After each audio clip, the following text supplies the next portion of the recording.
Imagine that you possessed a thermometer unlike any instrument ever built.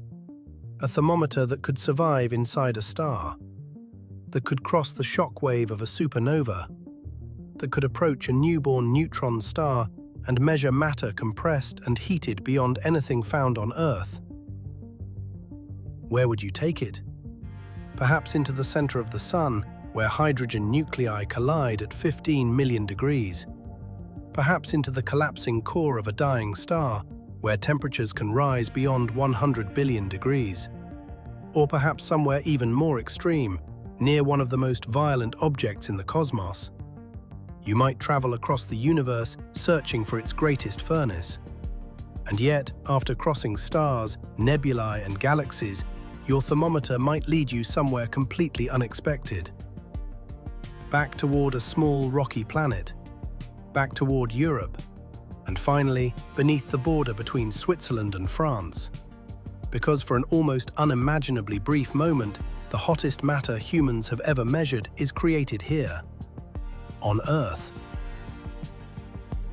Welcome to Cosmic Curiosity Lab, a place where we explore the deepest questions of science, from the smallest particles to the largest structures in the universe.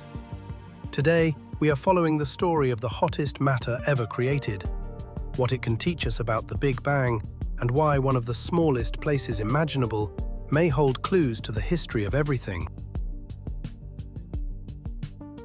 But before we continue our search, we must ask a deceptively simple question. What does it actually mean for something to be hot? In everyday life, heat appears to belong to the macroscopic world. We feel sunlight warming our skin. We watch water boil. We see metal glow inside a furnace. At this scale, temperature is connected with the restless motion of enormous numbers of particles and with the exchange of energy between them. But temperature is not the same thing as the total amount of heat. A large swimming pool of warm water contains far more total thermal energy than a tiny spark, even though the spark may have a much higher temperature. This distinction will become essential. The object we are searching for is not a gigantic cosmic fire. It cannot heat a city. It cannot melt the laboratory around it. It is smaller than an atom and exists for less time than light needs to cross a proton. Yet within that tiny volume, energy becomes so concentrated that ordinary matter can no longer remain ordinary. The surface of the Sun is approximately 5,500 degrees Celsius. Its center reaches around 15 million. That is enough to sustain nuclear fusion and illuminate an entire planetary system for billions of years. But compared with the final moments of a massive star, the Sun is relatively cool. During a supernova, the collapsing stellar core can exceed 100 billion degrees. At such temperatures, atoms have long since disappeared. Electrons and nuclei are separated, and matter is transformed into a violent sea of radiation and particles. Surely this must be close to the upper limit. But 100 billion is still only the beginning. In experiments on Earth, physicists have produced matter at around 4 trillion degrees Celsius. And in the most energetic heavy ion collisions at CERN, the early plasma may become hotter still, reaching temperatures of roughly 5 to 6 trillion degrees, depending on how its earliest stage is reconstructed. Not millions, not billions, trillions of degrees. This discovery did not happen in a single experiment. It was the result of a search that lasted for decades. Physicists wanted to know what would happen if atomic nuclei were compressed and heated until even protons and neutrons could no longer survive. During the 1990s, researchers at CERN used the superproton synchrotron to accelerate heavy lead ions and fire them into targets.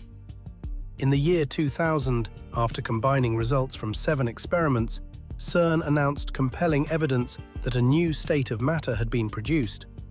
The data suggested that quarks and gluons were no longer completely confined inside protons and neutrons. But the picture was still incomplete. That same year, a new machine began operating at Brookhaven National Laboratory in the United States. It was called the Relativistic Heavy Ion Collider, RHIC. Instead of firing a beam into a stationary target, RHIC accelerated two beams of gold nuclei in opposite directions and collided them almost head-on. Physicists expected the collision to produce something resembling a thin gas of weakly interacting quarks and gluons. But nature had prepared a surprise. The particles emerging from the collisions did not behave independently. They moved together. They flowed around pressure gradients as though they belonged to a single continuous substance. In 2005, the RHIC collaborations announced that they had created the most nearly perfect liquid ever observed, a liquid with extraordinarily low resistance to flow. And in 2010, measurements of photons escaping from the collision allowed scientists to estimate its temperature, approximately 4 trillion degrees Celsius. The search had found its primordial fire. Today, the most energetic laboratory version of this experiment takes place inside the Large Hadron Collider. The LHC is famous for colliding protons, but during special experimental runs, it also accelerates fully ionized lead nuclei. Each lead nucleus contains 82 protons and 126 neutrons. Stripped of their electrons, these nuclei are guided around the 27-kilometer collider by powerful superconducting magnets. Two beams travel in opposite directions, approaching the speed of light. And then, inside detectors such as ALICE, the nuclei collide. We often imagine this as two solid objects smashing together. But an atomic nucleus is not a solid ball. It is a dynamic quantum system containing protons and neutrons, which themselves contain quarks held together by gluons. When two heavy nuclei collide at sufficient energy, hundreds of protons and neutrons overlap. Energy is deposited into a volume only a few femtometers across. The boundaries of individual protons and neutrons disappear. For a fleeting instant, the familiar architecture of matter melts. Under normal conditions, quarks are never found alone. The strong nuclear interaction confines them inside composite particles called hadrons. Protons and neutrons are two familiar examples. Trying to pull quarks apart does not simply separate them. The energy placed into the strong field eventually creates new particles.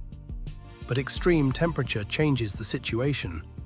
When enough energy is concentrated into a sufficiently small region, protons and neutrons lose their separate identities. Quarks and gluons become part of a shared, deconfined medium. This is quark-gluon plasma. The word plasma may make us imagine the electrically charged gas inside a fluorescent lamp or a star. But this is something far more fundamental.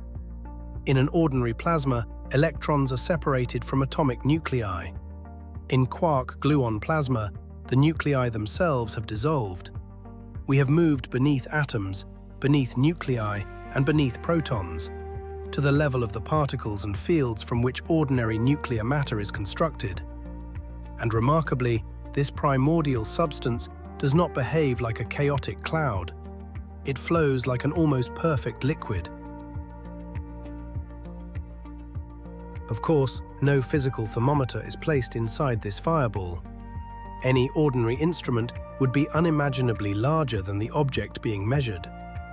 Scientists must instead reconstruct the temperature from the particles and radiation produced by the collision.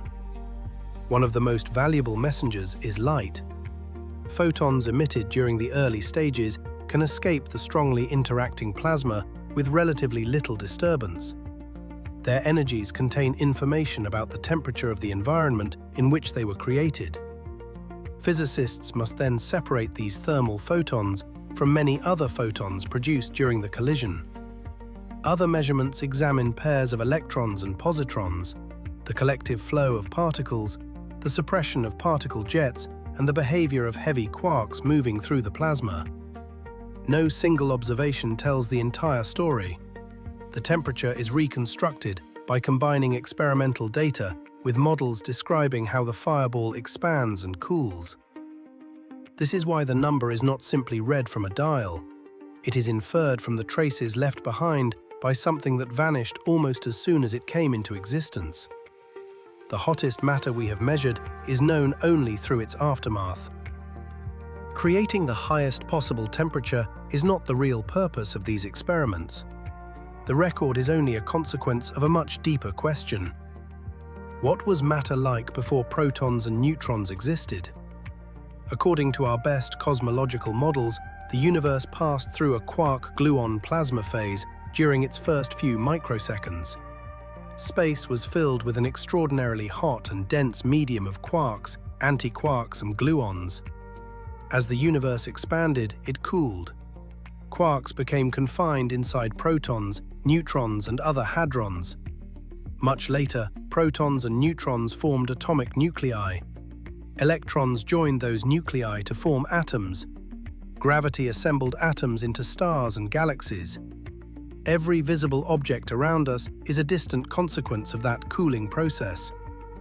At the LHC and RHIC, physicists do not recreate the Big Bang itself.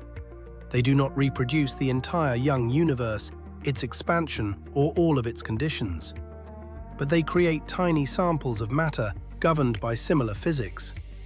These experiments allow us to test quantum chromodynamics, the theory of quarks, gluons, and the strong interaction. They help us understand how a universe filled with an almost perfect primordial liquid transformed into a universe containing protons, atoms, planets, and observers capable of asking where it all came from. When we think about heat, we usually imagine size. A furnace is hotter than a candle. A volcano is more powerful than a furnace. And a star appears to be the ultimate expression of fire.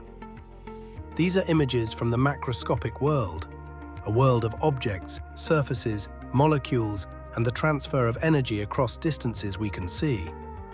But the hottest matter ever created in a laboratory challenges this intuition. It is not a glowing sphere larger than a planet. It is a droplet smaller than an atomic nucleus. It contains almost no total heat compared with an ordinary object. It cannot warm the laboratory and poses no danger to the world around it. Yet temperature is not made less meaningful by smallness. Inside this tiny region, enough particles interact collectively for matter to possess pressure, flow, and an evolving temperature. For a few moments measured in fractions of a trillionth of a second, the familiar structures of matter disappear.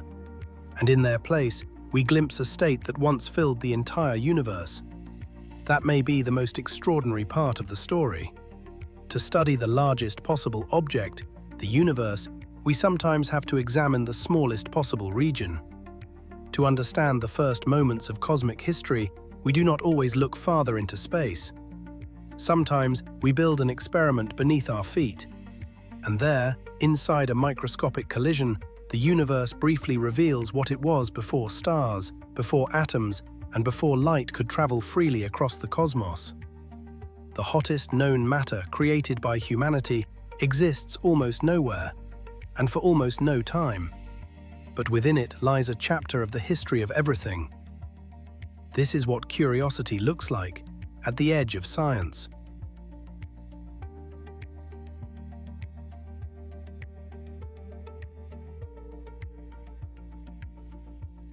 If you would like to continue this journey into the deepest structure of reality, watch our episode exploring what the universe is made of, and subscribe to Cosmic Curiosity Lab, where science, wonder, and the cosmic perspective meet.